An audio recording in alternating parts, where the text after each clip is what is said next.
which is very relevant to the salaried employees, that is TDS. In this video I will discuss TDS on salary. There are so many provisions in TDS, like TDS on payment to contractors, TDS on payments to foreign persons, entities, etc. But I am not going to that extent. I will only discuss here which is relevant to the salaried person. And I request all of you to please do not forget to subscribe to this channel and like the video. Now coming to the point, what is TDS on salary? TDS is abbreviated form of tax deduction at source. Now question in your mind must be arising that what is the meaning of source here in TDS. So I can say that source means the source of your income. Like in the case of salary, it will be your employer. That's why in the case of payment of salary, the government has given responsibility to your employer to deduct the TDS whenever the salary of employees is paid. The rate of the TDS is determined on the estimated income of your employee for any previous year. Now what is previous year? I have already in my previous video explained the previous year, and if you have any doubt about the previous year or assessment year, you can refer to my previous video, basics of the income tax for salaried employees. You can go to the video suggested above by clicking the link mentioned in the description. So now who is employer? Can you guess? Employer means the entity from where you are getting your salary. It can be your company, it can be your firm, it can be your society, bank, your department, etc. where you are working. For example, you must be getting your salary slip from your employer, and sometimes your HR head may sign the salary slip, but it doesn't mean that the HR is your employer. Your employer will be your company only.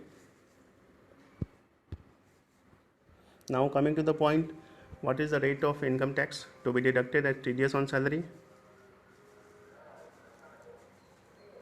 For the salaried person, the rate of income tax which is to be deducted in the name of TDS is based on estimated income which comes under slab rate. Every year the rate is updated in finance bill, that is also called budget, and for the assessment year 2020-21 the rates are 5%, 20% and 30%. You can also see in the screen where rates are tabulated. The calculation of the TDS on salary can be understood by some examples. So let's take one example. Suppose if your total income, not income, your total income is rupees 5 lakhs, then how the tax will be calculated? Here you can see that up to rupees 2.5 lakhs there is no tax. That means up to the income of rupees 2.5 lakh, the tax is exempted. And the income which is over an exempted limit of rupees 2.5 lakhs, the tax on such over income will be calculated at the rate of 5% only. That means on over the exempted limit, on remaining rupees 2.5 lakh, your tax will be at the rate of 5%. That means 5% of 2.5 lakh, and it arrives at rupees 12,500. So for income earned of rupees 5 lakh, you have to pay the income tax of rupees 12,500. We will also take another example. Suppose your total income is rupees 10 lakhs. How the tax will be calculated? As you know that on the income of rupees 5 lakh, the tax has arisen rupees 12,500. Now we have to calculate over the income of rupees 5 lakh at the rate of 20%. Here remaining income comes to rupees 5 lakhs, on which 20% rate will be applicable. If you calculate the tax at the rate of 20% on remaining 5 lakhs, it will arrive at rupees 1 lakh. So on the income of rupees 10 lakh, your tax will be 12,500 plus 1 lakh, totaling to rupees 1,12,500. Next, we will take one more example. If your total income is more than 10 lakhs, then how will the tax be calculated? As you have seen that above rupees 10 lakhs income, the rate is 30%. we will calculate the tax on such income which is more than 10 lakhs. Suppose your income is rupees 30 lakhs. As we have discussed that at the income of rupees 10 lakh, the tax liability arises of rupees 1,12,500. Now we have to calculate the tax on the remaining amount over rupees 10 lakhs at the rate of 30%. The remaining amount over rupees 10 lakh is 20 lakhs. So we'll calculate the tax on 20 lakhs at the rate of 30%, and it arrives at rupees 6 lakhs.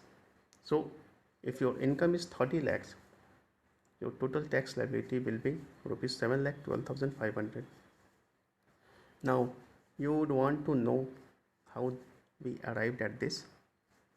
As you know that up to the income of rupees 10 lakhs, the tax has arisen at rupees 1,12,500, and over the income of rupees 10 lakhs and up to rupees 30 lakhs, that is rupees 6 lakh. So if you sum these two, the total tax on the income of rupees 30 lakhs will be rupees 1,12,500 plus 6 lakh, totaling to rupees 7,20,500.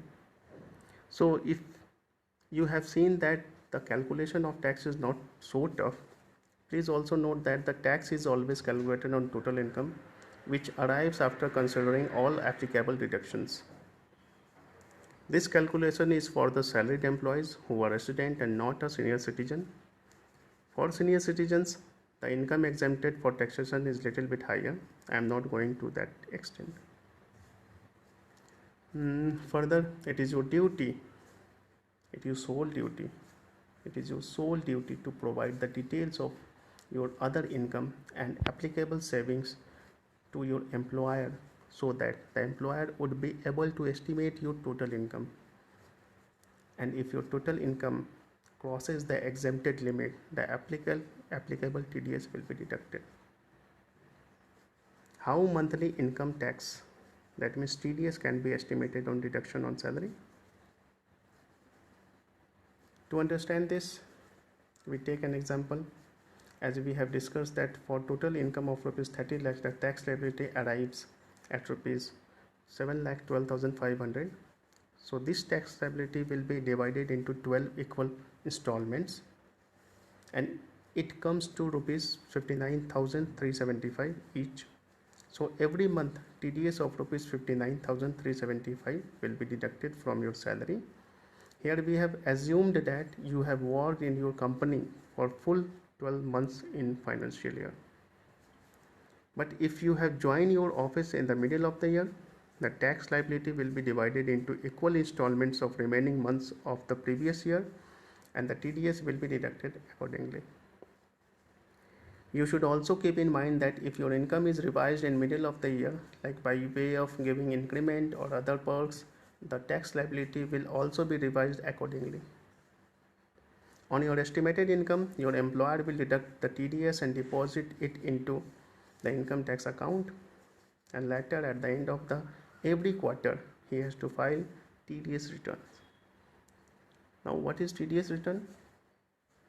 TDS return is nothing but the details of TDS deducted by employer, quoting your PANs and amount against whom TDS has been deducted.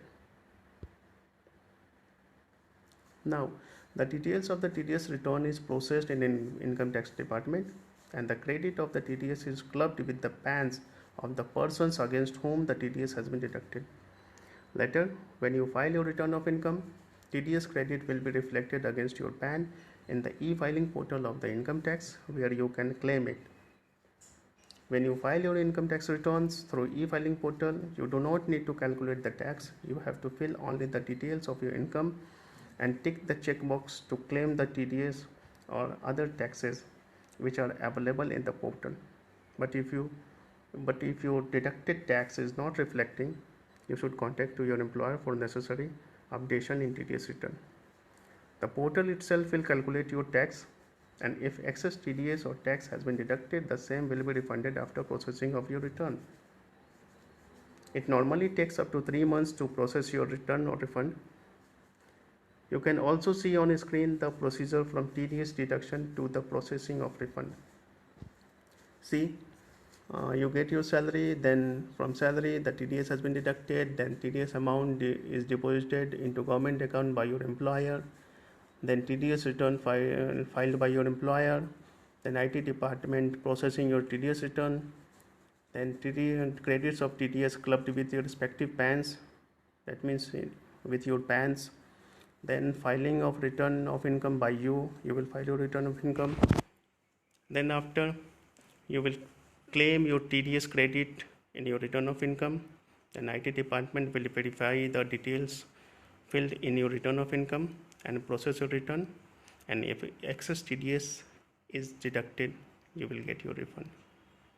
So this basics of TDS is over here. Through this video, I have given an overview of TDS for salaried person. It is my motto to aware all of you who are salaried employees to know the basic provisions of income tax which are applicable to you. In the coming videos, I will try to incorporate the new provisions in a simpler way so that all of you may understand them easily. Please like the video and subscribe the channels for upcoming videos.